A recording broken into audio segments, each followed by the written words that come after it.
Bonjour les revivalistes, bienvenue dans cette masterclass. Je suis Victor Sarpa, évangéliste, leader d'église de maison et fondateur de l'école surnaturelle d'évangélisation. Si tu es ici, c'est que tu aspires à marcher dans le surnaturel. Tu as cœur de voir des malades guéris. Tu as cœur de voir des vies sauvées et transformées. Cela, c'est les plus grands miracles qu'on peut vivre, tels que Jésus-Christ a pu faire. Quand il marchait dans cette terre, il démontrait la puissance de Dieu. Je me souviens d'un témoignage lorsque j'avais un salon de coiffure. Une de mes clientes qui était en face, qui travaillait dans un café, elle me dit: si ton Jésus existe, est-ce qu'il peut-il me donner un enfant? Et je me souviens que j'ai prié pour elle. Et quelques semaines après, elle est venue me voir. Elle m'a dit: Victor, tu as prié pour moi. Mais au fond de compte, je n'ai pas tombé enceinte. C'est ma soeur qui est tombée enceinte. Et là, j'ai appris une des plus grandes clés dans l'évangélisation surnaturelle, la persévérance. J'ai repris une deuxième fois. Et tout de suite après, mais quelques semaines plus tard, quelques mois plus tard, elle est revenue en m'annonçant une bonne nouvelle, comme quoi elle aussi, elle était enceinte. Donc, tout ce que nous allons faire avec un but. Le but, c'est de sauver et transformer des âmes. Et grâce à cette méthodologie de l'évangélisation surnaturelle, tu vas apprendre comment, pas à pas, mettre tout ça en place afin d'avoir des résultats concrets dans l'évangélisation. Peut-être tu te dis: Victor, j'ai jamais évangélisé, ou peut-être tu dis: j'ai pas le temps, ou peut-être que tu attends l'acceptation des autres, ou tu dis: je ne suis pas évangéliste, j'ai pas cet appel. Mais l'évangile du royaume, elle est pour tous ceux qui ont à cœur de marcher dans le surnaturel. Et un jour, j'avais une dette très grande parce que j'avais un salon de coiffure, j'étais gérant d'un salon de coiffure et j'ai tout abandonné afin de pouvoir être équipé pour marcher dans le surnaturel. Ça fait 8 ans que je marche dans le surnaturel, que je marche dans l'évangélisation. J'ai fait 3 fois et demi le tour du monde en kilomètres, c'est équivalent à 12 pays par la foi en annonçant l'évangile. Et il y a quelque chose que j'ai appris, c'est de dépendre totalement de Jésus-Christ. Et un jour, j'allais évangéliser dans la rue et j'avais une dette colossale, plus de 100 000 euros. Et Dieu m'a dit: mon enfant, tu ne marches pas par le sentiment, mais tu marches par la décision. Alors je suis allé dans la rue et j'ai évangélisé, j'ai proclamé l'évangile, j'ai rencontré une personne et j'ai ressenti l'amour, la compassion pour cette vie-là. Et tout de suite, Dieu m'a donné des paroles de connaissance. Pour ceux qui ne savent pas, c'est des paroles de connaissance. C'est des paroles qui viennent du ciel, secrètes, que la personne sait entre lui et Dieu. Il n'y a que Dieu qui peut révéler des choses cachées, comme on peut voir que Jésus-Christ a révélé à la bonne Samaritaine. Je vais arriver pour vous donner des clés de comment évangéliser de cœur à cœur efficacement. Tu vas voir ici dans ce cours comment mettre tout ça en place.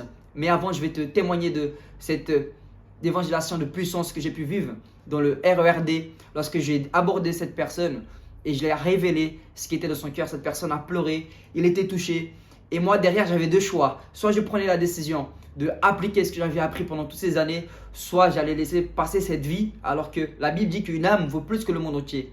Nous n'avons pas de prix pour investir pour le royaume. C'est question de valeur. Une valeur n'a pas un prix. Jésus, il ne s'est pas limité. Il est venu, il a tout donné. Et nous, de la même manière, si nous voulons marcher dans le royaume de Dieu, si nous voulons marcher dans le surnaturel, nous devons mourir à nous-mêmes. Nous ne devons pas voir la circonstance de ce monde-là, mais nous devons croire à la circonstance du ciel. Et la circonstance du ciel, c'est que Dieu veut que tu marches dans les guérisons. Dieu veut que tu marches dans le surnaturel. Dieu veut que tu sois un instrument puissant afin d'être prêt pour le retour de Jésus, afin de préparer la dernière moisson. Alors cette personne, elle a accepté Jésus. Aujourd'hui, il est baptisé.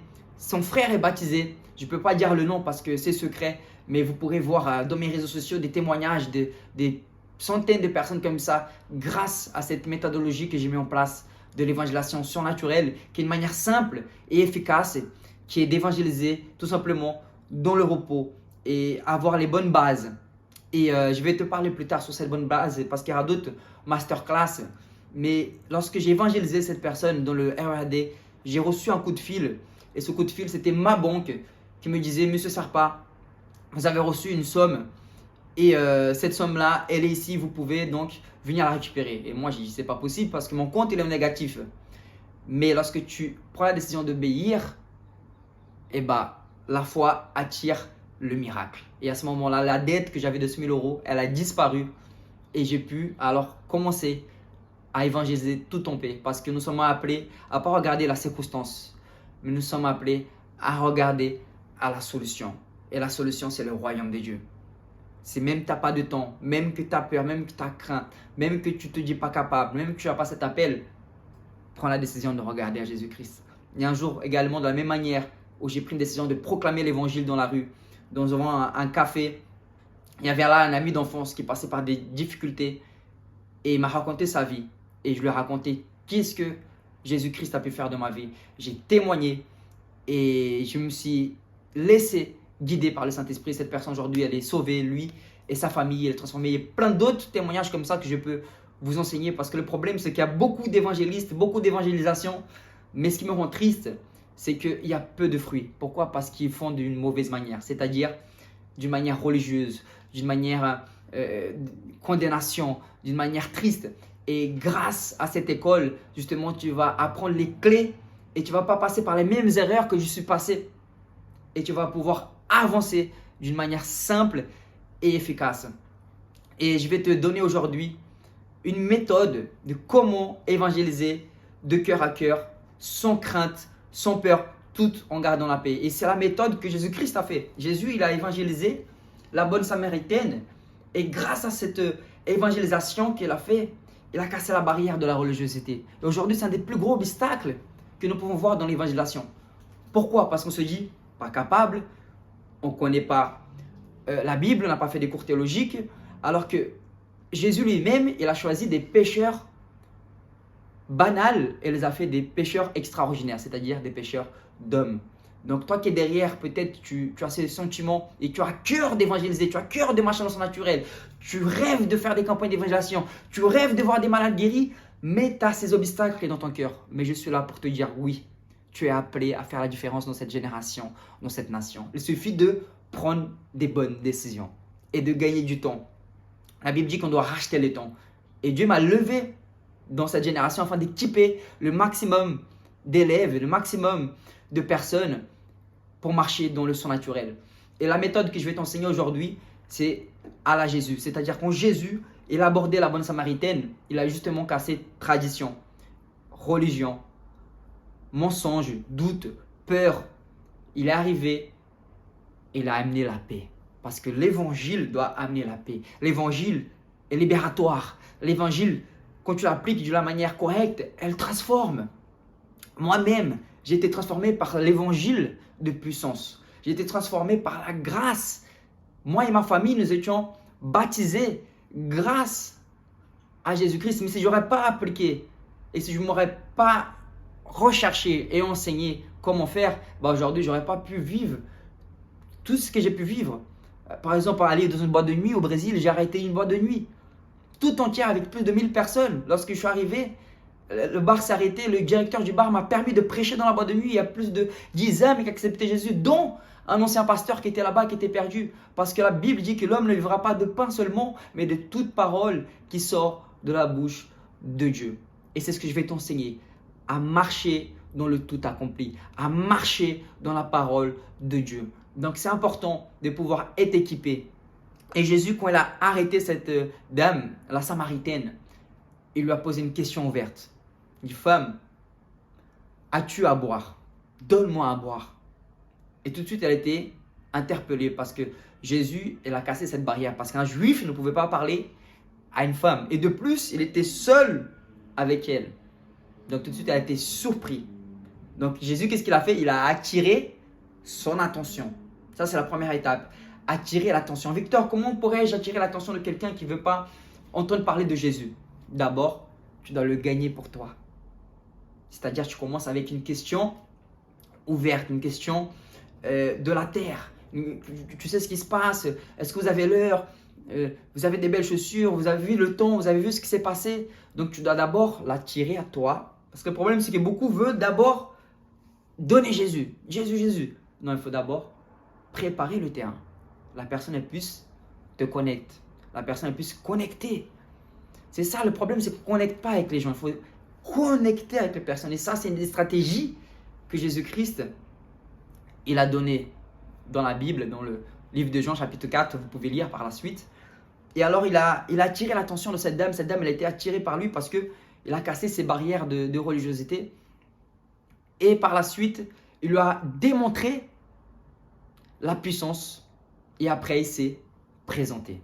Donc la deuxième étape, c'est démontrer la puissance. Et comment Jésus l'a fait pour démontrer la puissance? Il a utilisé une parole de connaissance. Et la parole de connaissance, elle est libératoire. Je me souviens qu'un jour, j'étais pour prendre un café et il y avait une musulmane qui m'a servi et tout de suite, j'ai eu son prénom. Et je dis, vous appelez Nadia. Et là, elle était touchée parce que l'Esprit de Dieu venait de confirmer qu'il l'avait localisée.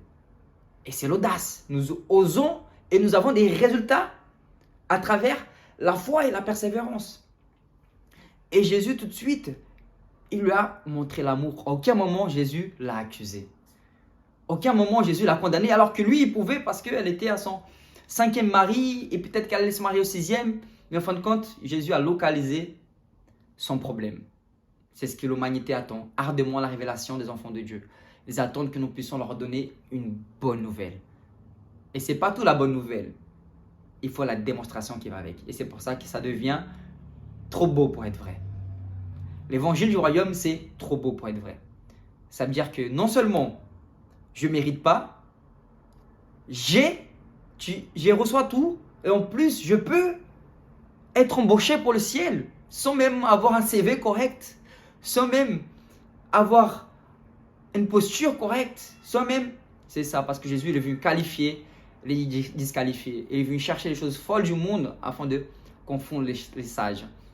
Et tout de suite après, quand cette dame, elle était libérée, parce qu'elle ne s'est pas sentie accusée, elle s'est sentie aimée. Elle s'est sentie acceptée. Et tout de suite, quand tu sais que tu es aimé, tu es accepté, la grâce de Dieu te localise, elle te donne la force de ne plus pécher, mais de parler de lui. Et tout de suite, elle a gagné tout un village. Et le village, ils sont restés au pied de Jésus pendant 3 jours, en train de l'écouter, parce qu'elle est partie faire quoi? Elle a témoigné. Et tout de suite, quand tu reçois la puissance, tu as envie de témoigner. Toutes ces personnes que je vous ai parlé, que j'ai rencontrées dans le RERD, que j'ai rencontrées dans la rue de mon salon de coiffure, toutes ces personnes sont devenues des témoins puissants parce qu'ils ont rencontré quelque chose. Ils ont rencontré l'évangile de puissance, l'évangile de la paix, l'évangile qui libère. Et c'est ce que je veux t'enseigner ici dans cette masterclass, à activer, à amener l'évangile de paix à travers ces 3 méthodes-là. Et par la suite, nous allons parler de l'évangéliste Philippe. C'est une des stratégies de cœur à cœur très efficace qu'il utilisait. L'évangéliste Philippe, c'est quelqu'un qui a baptisé l'Éthiopien, le serviteur de la reine de l'Éthiopie. Et il était dans le moment d'intimité. Et l'évangélisation commence dans les lieux secrets. Et c'est entre toi et l'Esprit de Dieu. Parce que c'est là-bas où tu vas commencer à visualiser. C'est comme ça que tu vas commencer à déclarer. C'est comme ça que tu vas être rempli de foi. Parce que sans la foi, on ne peut pas plaire à Dieu. Et la manière puissante d'évangéliser correctement, c'est en étant dans l'intimité. Car l'intimité, elle vaut plus que l'activité. Le problème, c'est que la religion t'amène à avoir d'activité sans même entendre Dieu. Mais l'intimité t'amène à entendre Dieu et à avoir des fruits qui demeurent. Et c'est ce que Philippe faisait. Philippe, oui, passait, tu voyais des miracles, tu voyais des guérisons. Parce qu'il priorisait l'intimité. Jusqu'à que un ange lui apparut. Il lui dit, va au chemin, il y a quelqu'un qui t'attend. Il y a des âmes comme ça. Il y a des âmes qui sont déjà prêtes. Et c'est la meilleure type d'évangélisation. C'est l'évangélisation dans le repos. Parce que quand tu es dans l'intimité, Dieu prépare tout dans le secret. Parce que ta prière va arriver avant toi, dans le lieu où tu vas arriver. Et l'intimité va t'amener à déclarer ce que tu veux voir, à déclarer par l'Esprit de Dieu. Parce que la Bible dit, l'homme ne vivra pas de pain seulement, mais de toute parole qui sort de la bouche de Dieu. Et c'est dans l'intimité que tu vas comprendre les paroles qui vont sortir de Dieu. C'est là où Dieu va te dire, va évangéliser cette personne. Cette personne s'appelle un tel. Je veux guérir cette personne. Donc c'est important avant d'avoir un cœur à cœur avec l'âme qui nous attend, il est efficacement important d'avoir un cœur à cœur avec Dieu. Si tu n'as pas un cœur à cœur avec Dieu, tu ne peux pas avoir un cœur à cœur avec l'âme. Donc le cœur à cœur avec Dieu va faire la différence dans ton évangélisation. Et l'évangéliste Philippe, lorsqu'il a évangélisé le serviteur de la reine, l'Éthiopien, il a commencé, comprends-tu ce que tu es en train de lire? Il est en train de lire Ésaïe. Et là, il est venu au service. Il a essayé d'expliquer. Il lui a expliqué qui était Jésus. Parce qu'il avait un doute.